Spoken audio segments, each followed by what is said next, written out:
सत्यव्रत, तुम्हें जीवन दान मिला है, पर याद रहे तुम्हारे भीतर का वो विष पूरी तरह नष्ट नहीं हुआ, वो केवल तुम्हारी पत्नी के हाथों में स्थानांतरित हुआ है। तो मैं विचार करूंगा।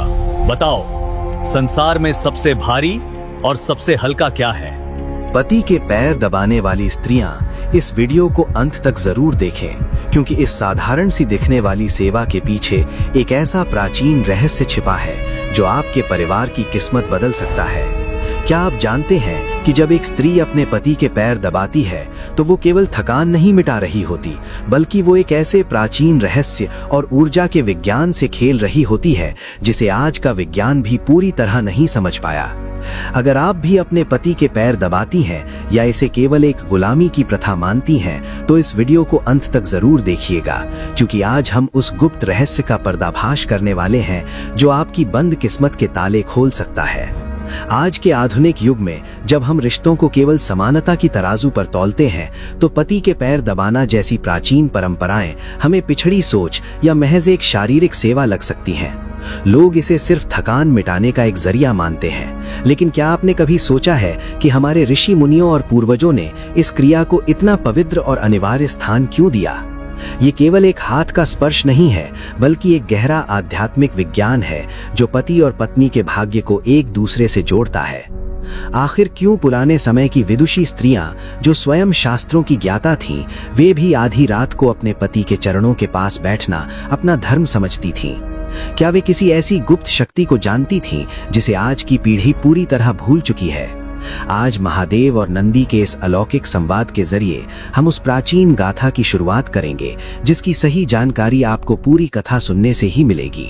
और ध्यान रहे, जो कथा को अधूरा सुनता है वो अधूरा ज्ञान विष या जहर के समान होता है, इसलिए एक एक शब्द को अत्यंत एकाग्रता से सुनिएगा। अगर आप महादेव के सच्चे भक्त हैं और ऐसी ही आध्यात्मिक और प्रामाणिक कथाओं के माध्यम से अपने जीवन में सुधार लाना चाहते हैं, तो हमारे इस YouTube चैनल को अभी सब्सक्राइब करें। यहाँ हम सनातन धर्म के उन गूढ़ रहस्यों को उजागर करते हैं जो आपके परिवार में सुख और शांति ला सकते हैं। कैलाश की अनंत शांति के बीच नंदी के मन में एक जिज्ञासा ने जन्म लिया। उन्होंने पृथ्वी लोक के एक साधारण घर में देखा कि एक स्त्री अपने पति के पैर दबा रही थी, लेकिन उस समय उस स्त्री के हाथों की हलचल और उसके चेहरे का तेज किसी महान तपस्या जैसा लग रहा था। नंदी ने महादेव के चरणों में वंदना की और पूछा, हे त्रिकालदर्शी, मृत्युलोक में मैंने एक दृश्य देखा जो दिखने में तो साधारण था, पर उसके प्रभाव असाधारण लग रहे थे। एक पत्नी अपने पति के चरणों को सहला रही थी और जैसे जैसे उसके हाथ चलते उस घर का वातावरण पवित्र और शांत होता जा रहा था। प्रभु, क्या ये केवल थकावट दूर करने का एक उपाय है या इसके पीछे कोई ऐसी आध्यात्मिक शक्ति कार्य कर रही है जिसका ज्ञान केवल सिद्धों को ही है?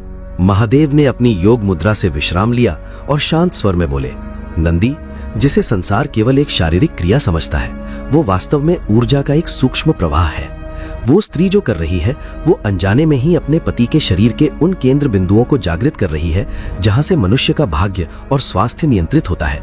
ये परंपरा उस समय की है जब मनुष्य और देवताओं के बीच का संपर्क अत्यंत गहरा था। नंदी आश्चर्यचकित होकर बोले, प्रभु, क्या एक साधारण स्पर्श से किसी का भाग्य बदला जा सकता है? महादेव ने कहा, धैर्य रखो नंदी, क्योंकि आधी जानकारी भ्रम पैदा करती है। इसकी पूरी सच्चाई जानने के लिए तुम्हें उस प्राचीन काल की गाथा सुननी होगी जहां से इस प्रथा का वास्तविक प्रभाव शुरू हुआ था।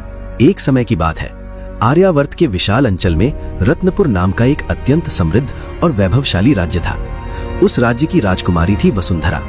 वसुंधरा केवल अपने नाम के अनुरूप धैर्यवान और रूपवती ही नहीं थी, बल्कि उसके भीतर एक ऐसी आध्यात्मिक चेतना थी जो उसे साधारण कन्याओं से अलग करती थी। उसे बचपन से ही शास्त्रों, वेदों और दुर्लभ जड़ी बूटियों के साथ साथ प्राण ऊर्जा के विज्ञान का गहरा ज्ञान था।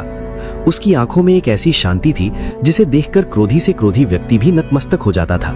उसी समय पड़ोसी राज्य के प्रतापी राजकुमार सत्यव्रत के साथ उसका विवाह निश्चित हुआ। सत्यव्रत अपनी वीरता और न्यायप्रियता के लिए पूरे आर्यावर्त में विख्यात थे। उनका व्यक्तित्व किसी पर्वत की तरह अडिग और सूर्य की तरह तेजस्वी था। विवाह का उत्सव कई दिनों तक चला। देवों ने पुष्प वर्षा की और प्रजा ने इसे दो महान शक्तियों का मिलन माना। लेकिन इस चमक दमक के पीछे एक काला साया छिपा था जिसे केवल वसुंधरा की पारखी नजरें ही देख सकती थीं।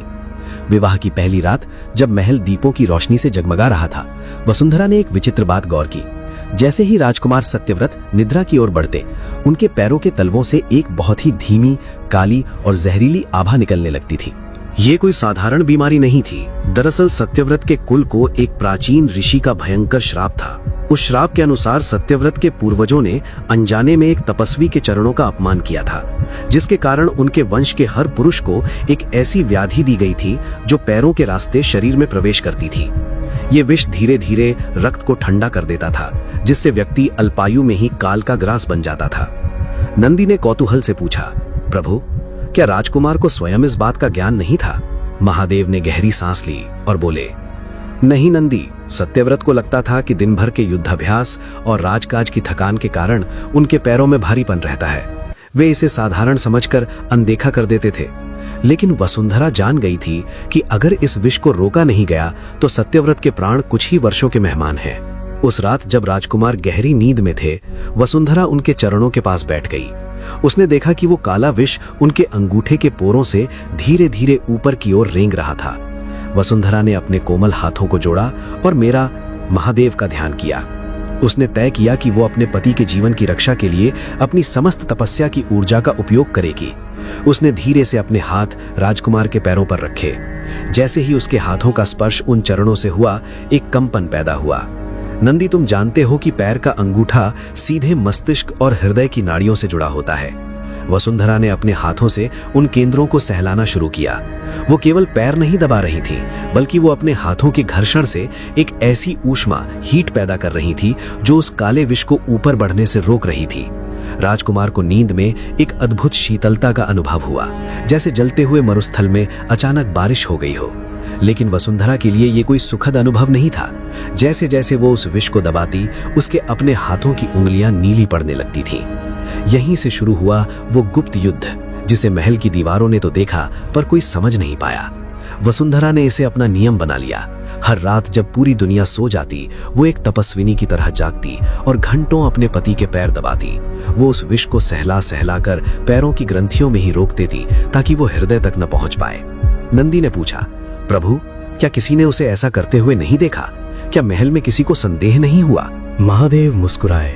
नंदी, जहां अत्यधिक प्रकाश होता है, वहां पर छाई सबसे गहरी होती है। महल के सेवक और अन्य रानियां ये तो देखते थे कि राजकुमारी घंटों राजा के पैरों के पास रहती है, पर उनके मन में श्रद्धा के बजाय ईर्ष्या और संदेह पनपने लगा था। यहीं से उस ड्रामे और सस्पेंस की शुरुआत हुई जिसने रत्नपुर के राज सिंहासन को हिलाकर रख दिया। रत्नपुर के भव्य राजप्रासाद में चांदनी रात का सन्नाटा छाया हुआ था, लेकिन इस शांति के पीछे एक भयानक तूफान आकार ले रहा था। राजकुमारी वसुंधरा अपने कक्ष में अकेली नहीं थी। वो अपने पति राजा सत्यव्रत के चरणों के पास भूमि पर बैठी थी। उसकी मुद्रा किसी सेविका की नहीं, बल्कि एक सिद्ध योगिनी की तरह थी। वो अत्यंत कोमलता और एकाग्रता से राजा के तलवों को सहला रही थी। नंदी, तुम जानते हो कि मनुष्य के शरीर की समस्त ऊर्जा उसके पैरों के अंगूठे में केंद्रित होती है।